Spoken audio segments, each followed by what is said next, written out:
अभी गुरु पूर्णिमा आ रही है, सब लोग गुरु जी बनाएंगे, कोई कहीं का गुरु जी बनाएंगे, कोई कहीं का गुरु जी बनाएंगे, सब गुरु जी बनाएंगे। पर शिव पुराण कहती है कि 50 बार विचार करना तब किसी को गुरु बनाना। 1000 बार सोचना तब किसी को गुरु बनाना।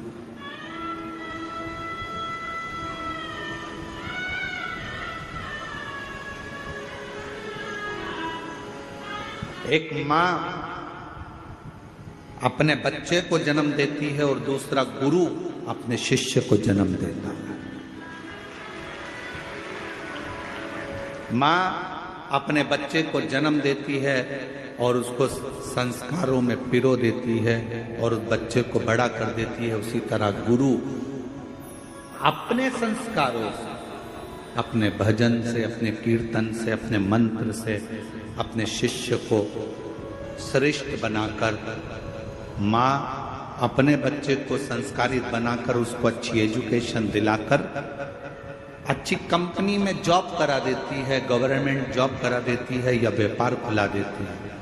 और गुरु किसी कंपनी में जॉब नहीं कराता, गुरु उस परमात्मा से मिलाने का प्रयास करता है, अपने दिल को मजबूत करने का प्रयास करता है।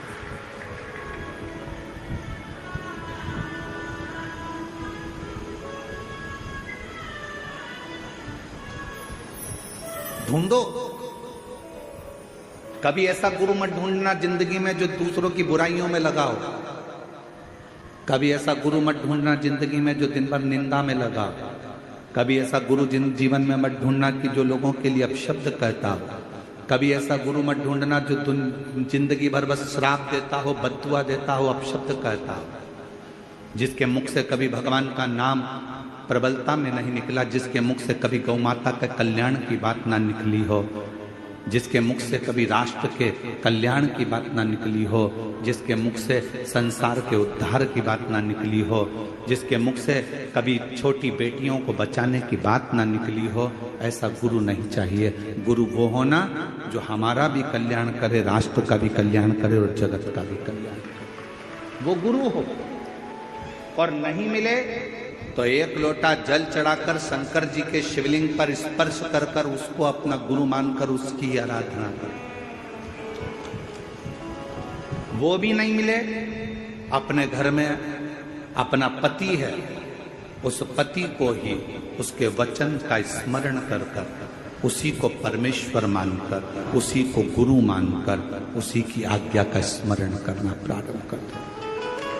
अपने घर में बुजुर्ग माता पिता है, अपने घर में बूढ़े सास ससुर हैं, उनको गुरु मानकर उनकी आज्ञा का सिरोधार्य कर कर उन्हीं की सेवा कर कर उनको गुरु मानकर अपने जीवन का कल्याण कर।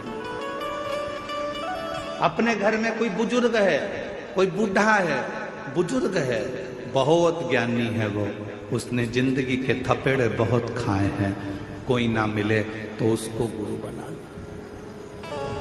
पूर्णिमा का जो व्रत है भगवान विष्णु का भी है तो शिव का भी है, दोनों स्वीकृत है।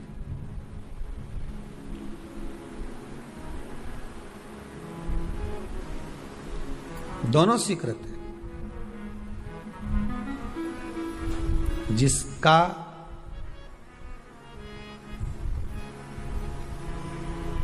चंद्र आपकी पत्रिका में, आपकी राशि में, आपके स्वरूप में, हर व्यक्ति के संपूर्ण शरीर के अंदर 33 कोटि देवता विराजमान है। अलग अलग इंद्रियों पर अलग अलग देवताओं का निवास है। कभी मौका मिले तो अच्छे से उसको समझना। पूरे शरीर में अलग अलग इंद्रिय पर अलग अलग देवता। जिस व्यक्ति को रात्रि में, जैसे ही रात हो या दिन हो, भोजन करने के 15 मिनट के बाद ही नींद की झपकी आ जाए, समझ लेना चंद्र कमजोर पड़ गया, चंद्र गड़बड़ हो गया। बहुत ध्यान सुनिएगा जरा। पूर्णिमा का व्रत किसके लिए, वो भी ध्यान से दीजिए। शायद आपने कभी सुना ना सुना, पर अच्छे से सुन लोगे ना ये व्रत कथा, बार बार नहीं मिलने वाली। फिर इसके बाद तो तुम भले वो फिर फेसबुक यूट्यूब पर बाद में निकाल के भले सुनते रहना, पर सुन लो पूर्णिमा के व्रत का महत्व पूरा। एक, भोजन के बाद जब नशे जैसा माहौल हो जाए, आपको बिल्कुल कोई छेड़े ही नहीं, सोई नींद आएगी, जब लग जाए कि अब तो 2 क्षण सोना ही पड़ेगा, नेत्र कितना ही जगाओ तो भी नहीं माने, फिर तो बिन पिए नशा हो जाता है, जो बोले भोले गाता। तो ये जब ये चंद्र अपना प्रभाव दिखाता है तो भोजन के बाद आपको डुबा देता है। ठीक है,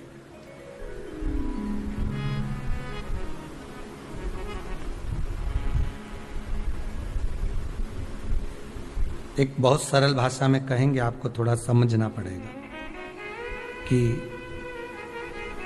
कहीं कहीं आपने सुना होगा कि 14 और पूर्णिमा पे कहीं गया होगा इसलिए ऐसा हो गया।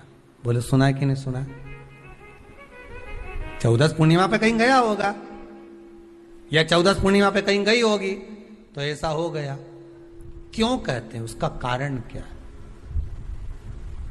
आखिर बात 1400 पूर्णिमा को क्यों लोगों ने बदनाम कर दिया कि 14 पूर्णिमा पे कहीं गई होगी तो बाल खोल के गई होगी, या ऐसा करा होगा तो वैसा करा होगा तो ऐसा हो गया, या ये चीज इसके साथ में ऐसा हो गया, या एक्सीडेंट हो गया, या ये चीज। कारण क्या होता है? क्यों पूर्णिमा और अमावस्या के समय पर ही ज्यादा एक्सीडेंट के योग बनते हैं? क्यों पूर्णिमा अमावस्या के अंतर्गत ही ज्यादा कष्ट के योग बनते हैं, बीमारी को पनपने के? कारण क्या होता है? उसका क्रम क्या है? कारण क्या है? उसका एक कारण है आपके चंद्र की महत्वता घट जाना।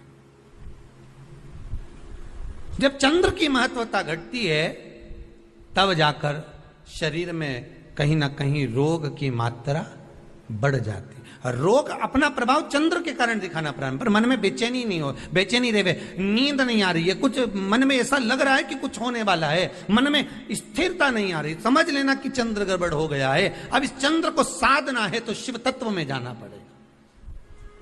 फिर कुछ मत करिए, पूर्णिमा का व्रत चालू कर दीजिए। क्या करना है? केवल पूर्णिमा का व्रत चालू कर दो। और कितना प्रभाव है पूर्णिमा के व्रत का? घर में 50 लोगों का परिवार है, 15 लोगों का परिवार है, 20 लोगों का परिवार है, और परिवार में से अगर एक पुरुष या एक स्त्री कोई भी पूर्णिमा का व्रत करता है तो पूरे परिवार के लोगों का चंद्र संवर जाता है, पूरे परिवार के लोगों का चंद्र सुधर जाता है। पूर्णिमा के व्रत का इतना प्रभाव शास्त्र कर रहा है, स्कंद पुराण कर रही है।